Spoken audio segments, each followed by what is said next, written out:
Les 48 lois du pouvoir par Robert Greene. Loi numéro 1. Ne surpassez jamais le maître. Ceux qui sont au-dessus de vous doivent toujours se sentir supérieurs. Dans votre désir de plaire ou d'impressionner, ne vous laissez jamais aller à faire trop étalage de vos talents, vous pourriez obtenir l'effet contraire, les déstabiliser en leur faisant de l'ombre.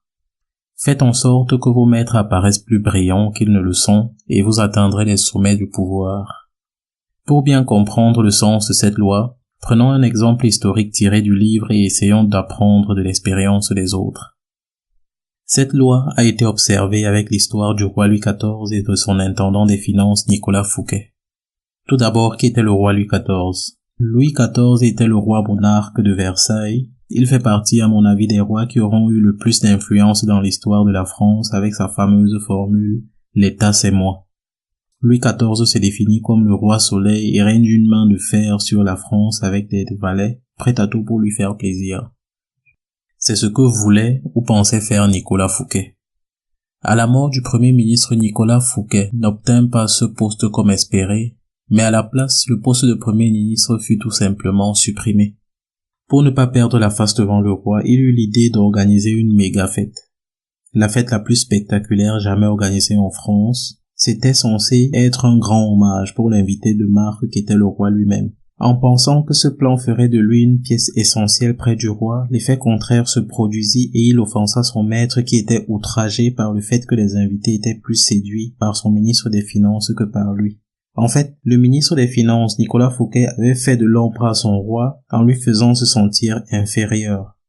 Il fut immédiatement arrêté et enfermé le lendemain pour détournement de fonds publics et passa les 20 dernières années de sa vie derrière les barreaux. Les accusations étaient bien sûr fausses, mais tel était le prix à payer pour avoir osé piquer l'écho de son roi. Un autre exemple est celui de Galiléo Galilée, l'une des figures scientifiques les plus influentes du XVIe siècle, qui utilisa cette loi en sa faveur. Il était assez intelligent pour donner du crédit, de la fierté et booster l'ego de ses patrons alors. Pour régler son problème de financement de ses recherches une fois pour toutes, il attribua sa découverte des lunes de Jupiter aux Médicis, quand on sait que le symbole royal, l'emblème des Médicis, était la planète Jupiter. Il attribua chacune des lunes de Jupiter à un fils du roi et s'assura ainsi des faveurs royales et un financement sûr pour ses recherches. Alors quelles leçons pourrons-nous tirer des mésaventures de Fouquet et de l'intelligence de Galiléo? Ce que veut dire Robert Greene ici dans son livre est que tout le monde a peur de perdre son pouvoir. Ce qu'il faut faire, c'est être discret.